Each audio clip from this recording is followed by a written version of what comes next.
Bienvenue à une autre capsule vidéo On se paye la traite, qui vous fait découvrir les fermes laitières automatisées du Québec.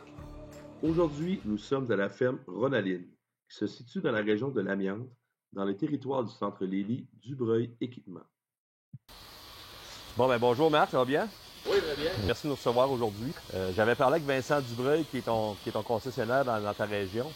Puis j'avais dit à Vincent, je voudrais que tu nous trouves un producteur qui connaît comme il faut ses chiffres, connaît comme il faut un peu son étable, là, presque du bout de ses doigts, pourrait dire. Puis Vincent m'avait dit, Carl, il faut que tu aies à tout prix parler à Marc parce que lui, il connaît les chiffres, il sort des chiffres super intéressants, puis j'aime ça. Fait qu'aujourd'hui, on fait un spécial chiffres avec la traite robotisée.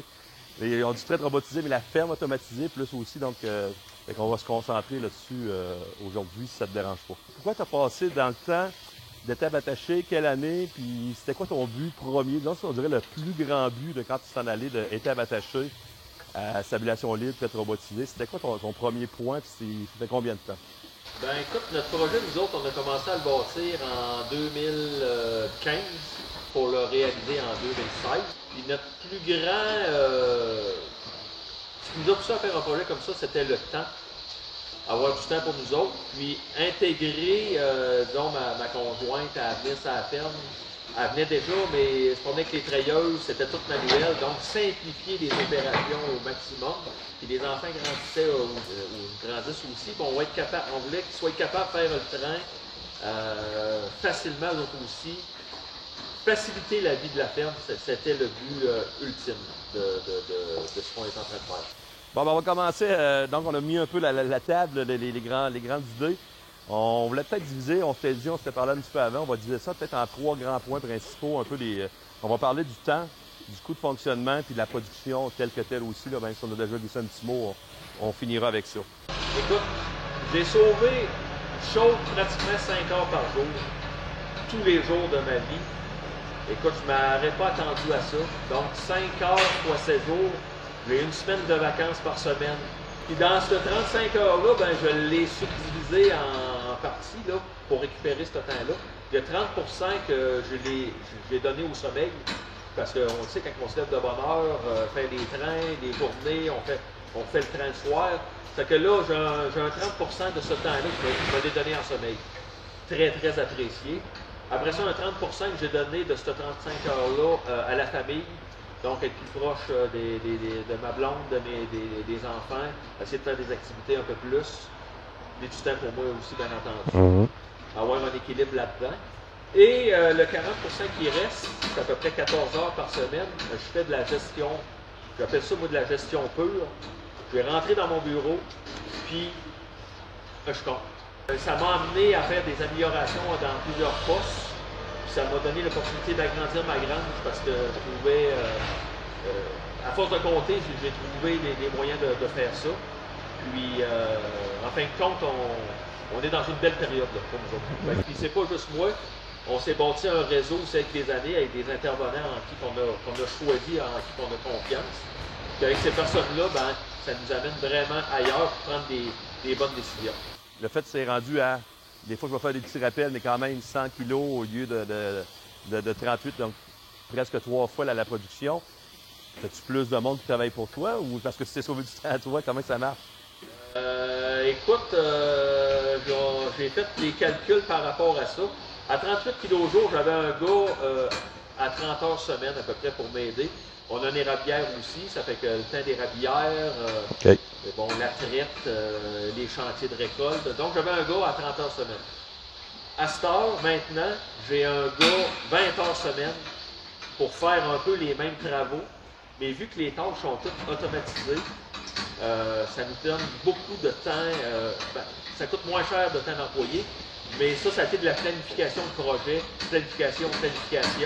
Mais à chaque décision que j'ai prise dans mes nouvelles bâtisses, c'est toujours pour sauver des pas, pour sauver des gras. Faire ce cours, là, ça me coûte 4 fois moins cher par kilo de gras aujourd'hui que là, 5 ans. Tantôt, on disait, dans le but du projet, c'était d'essayer d'intégrer ma conjointe Mylène, les enfants.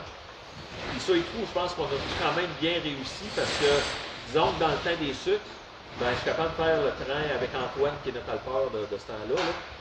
Faire un beau train le matin, ben comme il faut, faire nos récits, faire nos affaires. Puis là, ça fin de l'avant-midi, là, moi, je peux quitter pour la cabane à sucre.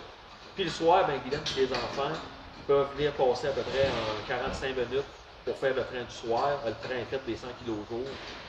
Que moi, ça permet de suivre mes affaires un petit peu aussi à distance, mon téléphone ou ma tablette. Puis là, je peux dire, hey, regardez cette vache-là, sans être là, puis que le travail soit bien fait, puis que j'arrive le lendemain matin, puis c'est pas la cohue.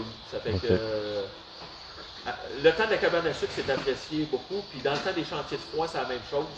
Je suis capable de m'absenter quasiment 2-3 jours juste à travailler au champ. Je vais suivre mes affaires à distance dans mon tracteur, mais puis la traite est bien faite, puis les vaches ont eu le foin, l'alimentation s'est bien faite. Ça fait que beaucoup de flexibilité dans l'horaire pour ma part, l'automatisation et la robotisation. En passant, je te dis, tu as aussi automatisé, on parle de la traite, on a 2 robots de traite, 2 robots à 4. Tu as aussi automatisé ton alimentation avec un mélangeur qui fait ses mix, puis un convoyeur soigneur qui distribue. As-tu d'autres systèmes que tu as automatisés dans ton étable? J'avais pas été tantôt. Le reste, écoute, j'ai les tares, les vaches taries, les vaches en préparation, c'est tout soigné au ballon d'un endroit. Ça fait que ça aussi, là, on se concentre une journée à soigner les tares puis les vaches taries, c'est fait, on n'en reparle plus. Beaucoup d'efficacité. Okay. Je serais capable de les soigner une fois par mois, je le ferais. Fait que, un des premiers points qu'on avait jasé, on avait parlé de la litière. On avait dit que tu avais fait beaucoup d'économies d'argent là-dessus. Peux-tu nous l'expliquer un petit peu? Par cœur comme ça, là, en 2015, je tirais les vaches attachées. Les tares étaient attachées, tout le monde était attaché. Ça me coûtait à peu près 11, ouais, je pense que c'est ça, 11 000 11 000 de litière pour produire mon 38 kg. Et ils nous disaient de mettre de la pâche, bon, quand on en mettait, puis bon, c'est correct. Là, on est en stabulation libre, on est sur matelas, sur tapis d'un raclette. Mon poste de litière, par rapport à mes chiffres, toujours par rapport à mes chiffres à moi, là, je suis 4 fois meilleur par kilo de gras.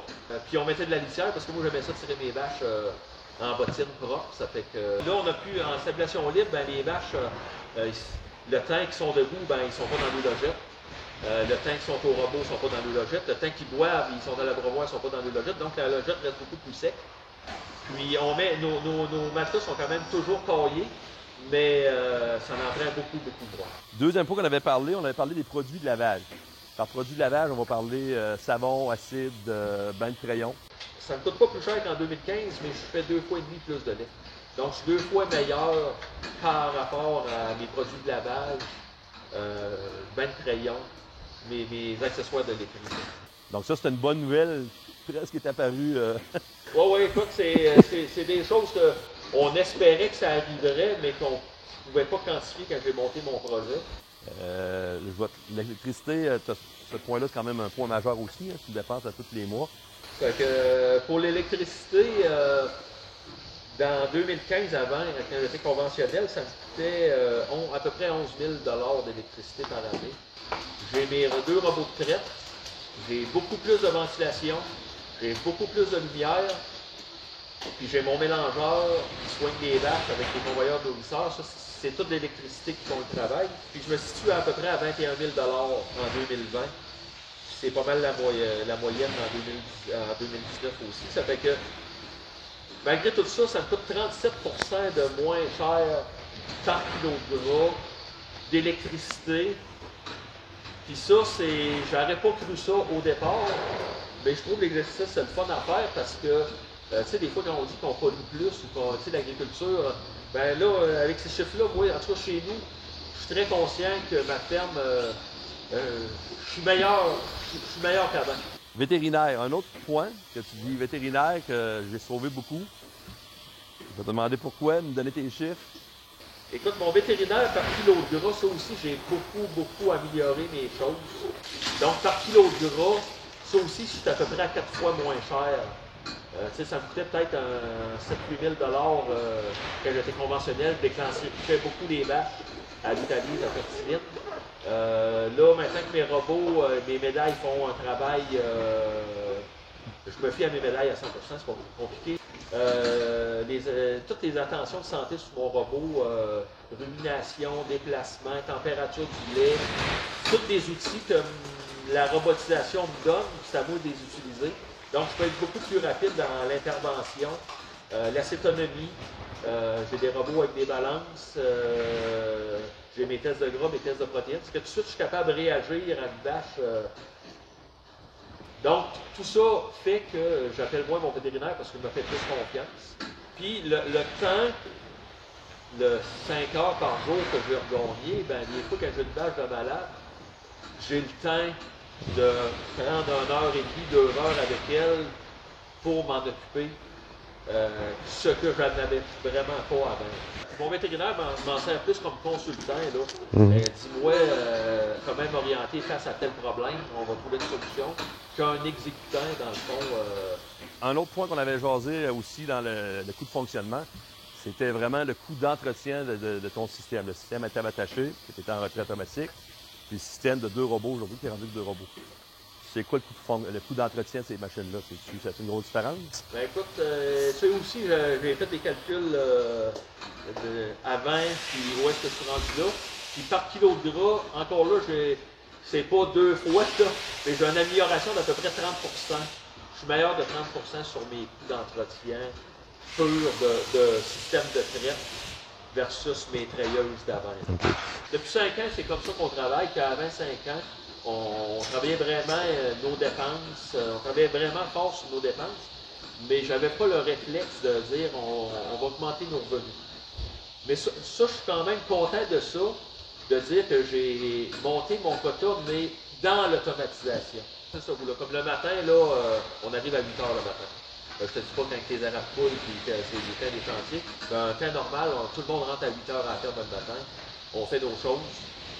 Puis le soir, c'est la même affaire, très souvent, je te dirais 5 ans sur 7, quasiment 6 sur 7, à 5 heures, tout le monde est parti. Donc, d'avoir un journalier dans la journée, dans les heures ouvrables, là, c'est plus facile.